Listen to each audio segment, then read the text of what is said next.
Your Eminences, Your Excellencies, Mr. President, on behalf of Mrs. Kennedy, her children, the parents and sisters of Robert Kennedy, I want to express what we feel to those who mourn with us today in this cathedral and around the world. We loved him as a brother and as a father and as a son. From his parents and from his older brothers and sisters, Joe and Kathleen and Jack, he received an inspiration which he passed on to all of us. He gave us strength in time of trouble, wisdom in time of uncertainty, and sharing in time of happiness. He will always be by our side. Love is not an easy feeling to put into words, nor is loyalty or trust or joy. But he was all of these. He loved life completely, and he lived it intensely. A few years back, Robert Kennedy wrote some words about his own father, which expresses the way we and his family felt about him. He said of what his father meant to him, and I quote, "What it really all adds up to is love. Not love as it is described with such facility in popular magazines, but the kind of love that is affection and respect, order and encouragement and support. Our awareness of this was an incalculable source of strength. And because real love is something unselfish and involves sacrifice and giving, we could not help but profit from it." And he continued, "Beneath it all, he has tried to engender a social conscience. There were wrongs which needed attention. There were people who were poor and needed help. And we have a responsibility to them and to this country. Through no virtues and accomplishments of our own, we have been fortunate enough to be born in the United States under the most comfortable conditions. We therefore have a responsibility to others who are less well off." That is what Robert Kennedy was given. What he leaves to us is what he said, what he did, and what he stood for. A speech he made to the young people of South Africa on their day of affirmation in 1966 sums it up the best, and I would like to read it now. "There is discrimination in this world, and slavery and slaughter and starvation. Governments repress their people. Millions are trapped in poverty, while the nation grows rich, and wealth is lavished on armaments everywhere. These are differing evils, but they are the common works of man. They reflect the imperfection of human justice, the inadequacy of human compassion, our lack of sensibility towards the suffering of our fellows.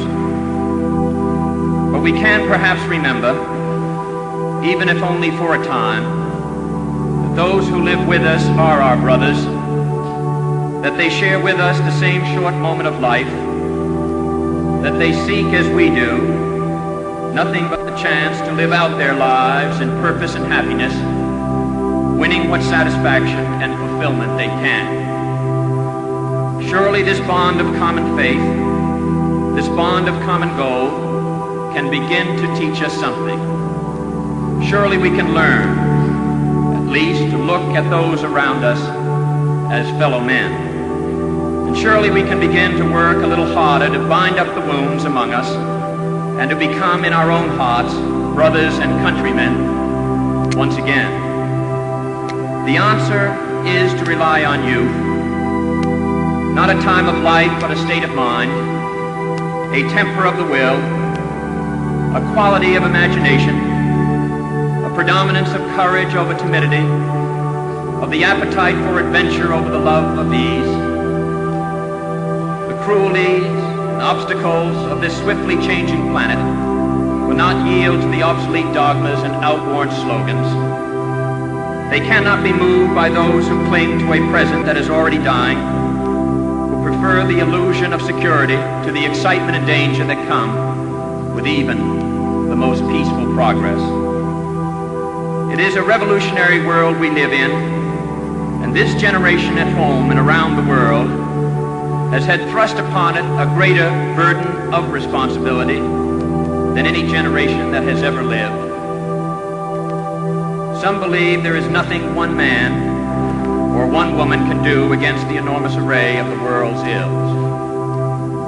Yet many of the world's great movements of thought and action have flowed from the work of a single man. A young monk began the Protestant Reformation. A young general extended an empire from Macedonia to the borders of the earth. A young woman reclaimed the territory of France. And it was a young Italian explorer who discovered the New World. And the 32-year-old Thomas Jefferson who reclaimed that all men are created equal. These men move the world, and so can we all.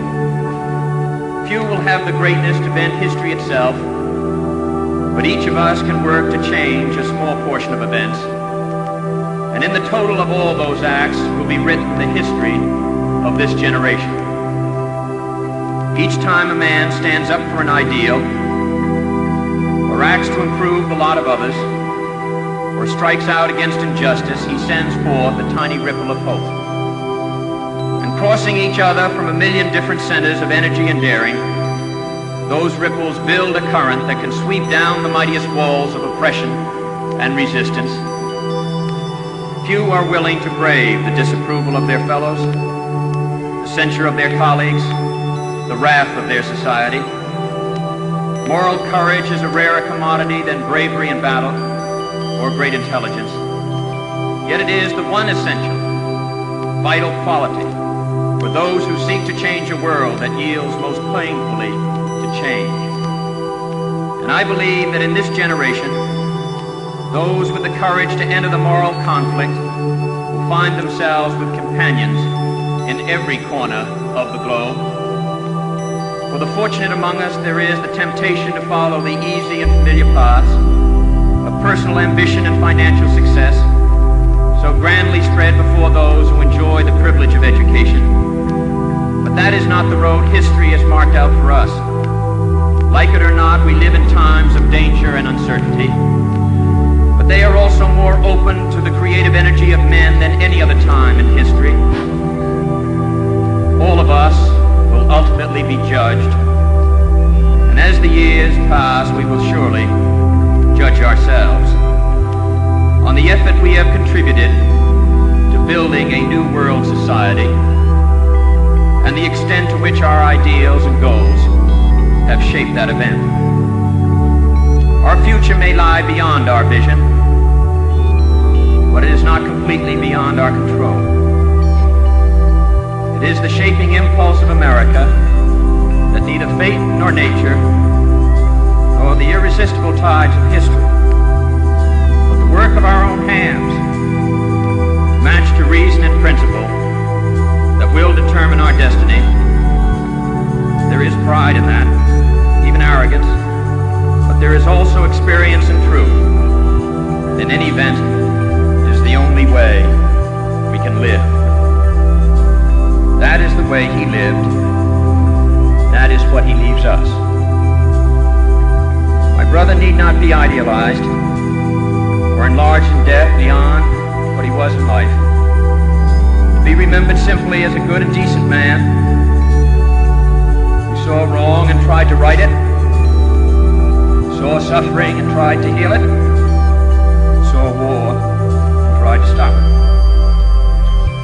Those of us who loved him and who take him to his rest today pray that what he was to us, what he wished for others, will someday come to pass for all the world. As he said many times in many parts of this nation, to those he touched and who sought to touch him, some men see things as they are and say why. I dream things that never were and say why not.